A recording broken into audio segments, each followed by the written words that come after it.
Halo Sobat Football Lovers, kembali lagi di channel Bal News 2. Nah, kali ini di channel ini kami membahas berita seputar olahraga sepak bola. Dari mulai berita timnas Indonesia, informasi Liga Indonesia, informasi Liga seputar internasional. Bagi kalian yang belum subscribe channel ini, bisa langsung di subscribe dan nyalakan loncengnya agar kalian tidak ketinggalan video terbaru dari kami. Baiklah, langsung saja kita masuk ke video pembahasannya. Sintayong bidik 6 poin di sisa laga kualifikasi Piala Dunia 2026. Sinyal debut Martin Paes. Fakri Husaini singgung prestasi Sintayong. Simak informasi selengkapnya hanya di Garuda Space Update.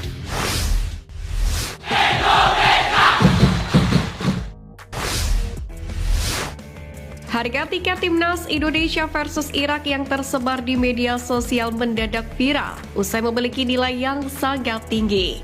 Dalam unggahan di beberapa media nasional, harga tiket timnas Indonesia versus Irak dijual paling murah sekitar Rp550.000. Untuk paling mahal dibanderol dengan harga Rp1.250.000. Tentu saja, harga itu sangat mahal untuk masyarakat Indonesia. Harga tiket tersebut hampir sama saat timnas Indonesia menjamu Argentina pada laga FIFA Matchday pada Juni 2023 lalu, di mana paling murah dijual dengan harga Rp100.000 sampai dengan Rp750.000. Sontak, anggota Exco PSSI Arya Sinulinga akhirnya angkat bicara terkait harga tiket tersebut. Arya menegaskan bahwa PSSI masih belum merilis harga tiket laga timnas Indonesia versus Irak.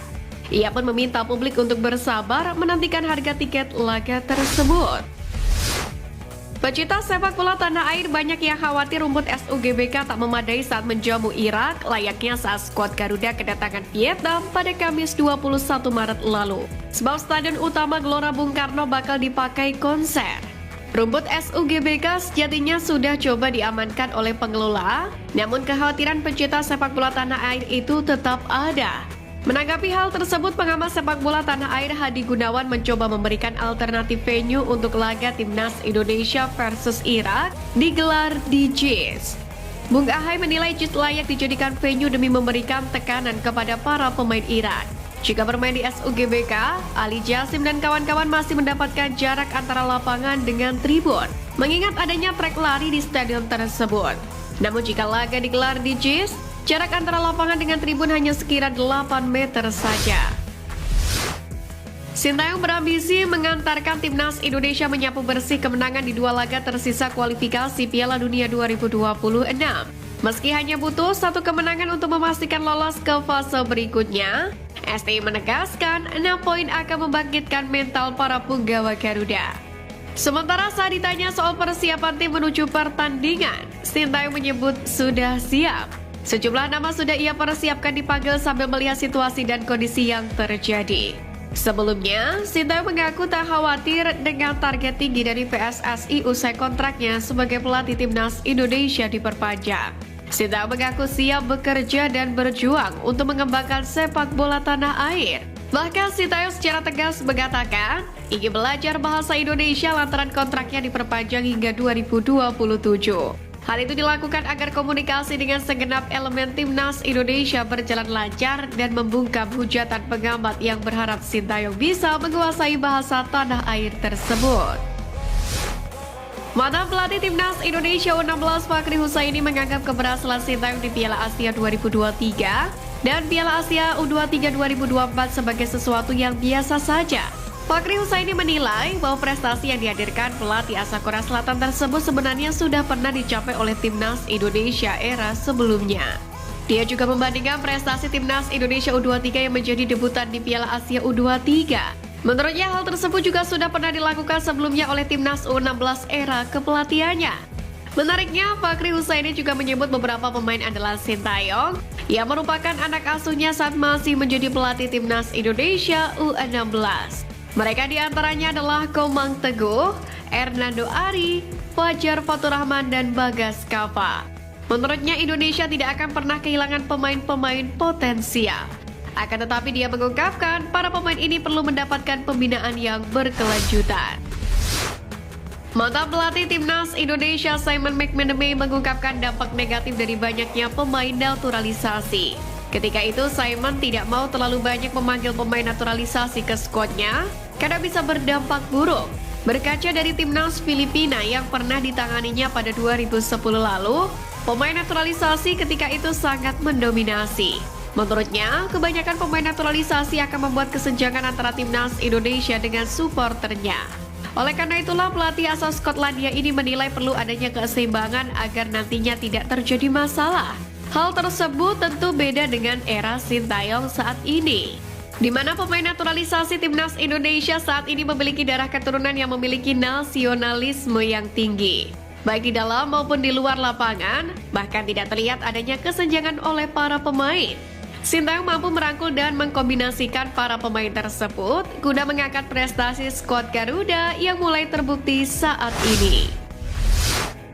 Pelatih Timnas Indonesia Sintayong optimis mereka bisa mengalahkan Irak dan Filipina. Sintayong menjelaskan para pemain akan memaksimalkan pertandingan bulan Juni mendatang. Dia juga sudah berpesan kepada semua pemain untuk tidak gentar menghadapi dua tim tersebut. Hal ini jadi perhatian karena skuad Garuda harus tumbang dengan skor 5-1 di markas Irak. Terkait Martin Paes, Sintayong mengaku belum bisa berbicara banyak. Paes sendiri menunggu hasil sidang pengadilan arbitrase olahraga atau CAS karena sempat membela timnas kelompok umur Belanda. Sebab Paes tinggal melaksanakan proses perpindahan federasi dan tersedia untuk timnas Indonesia. Apalagi tim Merah Putih dalam jalur yang tepat untuk lolos ke putaran ketiga kualifikasi Piala Dunia sekaligus mengunci satu tiket Piala Asia 2027. Perwakilan pemilik Como 1907 Mirwan Suarso membeberkan alasan timnya tidak mungkin merekrut Tom Haye untuk Liga Italia Serie A musim depan. Menurut Mirwan, pihak klub menilai Tom Haye tidak memenuhi standar klub untuk mengarungi Serie A musim depan. Tom Haye dianggap hanya layak sebagai pelapis ketiga. Lebih lanjut, alasan tidak mendatangkan Tom Haye karena tempat untuk gelandang dengan tipe serupa sudah penuh. Setidaknya ada 5 pemain dengan posisi yang biasa ditempati oleh Haye di lapangan hijau. Sebelumnya Haye dihubungkan dengan Como usai resmi pisah dengan SC Heerenveen. Media lokal Belanda memberitakan terdapat kemungkinan Haye merapat ke Italia karena yang bersangkutan ingin berkarir di luar negara kelahirannya tersebut. Bahkan saat berpentas di Serie B, Como 1907 pun sempat berencana merekrut Tom Haye, namun hal itu batal terrealisasi. Persaingan di Serie A jadi salah satu alasan gelandang 29 tahun itu tidak bergabung dengan klub berbasis di kota Como tersebut. Bek Timnas Indonesia Justin Hafter menunjukkan mental pemenang setelah momen debut starternya di J-League 2024 tak berakhir manis usai Cerezo Osaka dibantai Vissel Kobe 1-4. Pasca laga, Hafter mengaku kurang puas dengan debut starternya di J-League. Meski merasa sudah bermain cukup baik, faktanya Cerezo Osaka kebobolan 4 gol tak bisa dirinya sanggah. Menurut Hafter, kekalahan telak ini bisa menjadi bahan evaluasi penting bagi Cerezo Osaka, terutama untuk departemen lini belakang. Dia bertekad untuk memperbaiki performa ke depannya. Dalam 2 laga pertamanya, Hafter cuma jadi pemain pengganti dan tampil di menit-menit akhir. Pemain serba bisa tersebut kemudian bermain penuh di J-League Cup 2024. Winger Timnas Indonesia Witan Sulaiman dipastikan kembali ke Persija Jakarta usai menjalani masa peminjaman bersama Bayangkara FC. Kabar tersebut dikonfirmasi oleh Direktur Utama Persija Ambono Janwiranto. Ambono menjelaskan bahwa sesuai kesepakatan, Witan hanya dipinjam sampai berakhirnya Liga 1 musim ini. Selama memperkuat Bayangkara FC, Witan bermain dalam 10 pertandingan dan hanya mencetak 1 buah gol. Kemudian beredar kabar Witan Sulaiman akan kembali berkarir di luar negeri pada musim depan. Ini setelah Witan tampil bagus bersama timnas U23 di Piala Asia U23 kemarin. Namun Witan Sulaiman mempunyai kontrak panjang bersama Persija, di mana kontrak ex pemain AS Trenčín itu di Persija berakhir pada 31 Mei 2026. Sekian News Flash kali ini Sobat Garuda. Mari terus dukung perjuangan Timnas Indonesia. Nantikan News Flash edition dari Garuda Space selanjutnya. Terima kasih dan salam olahraga.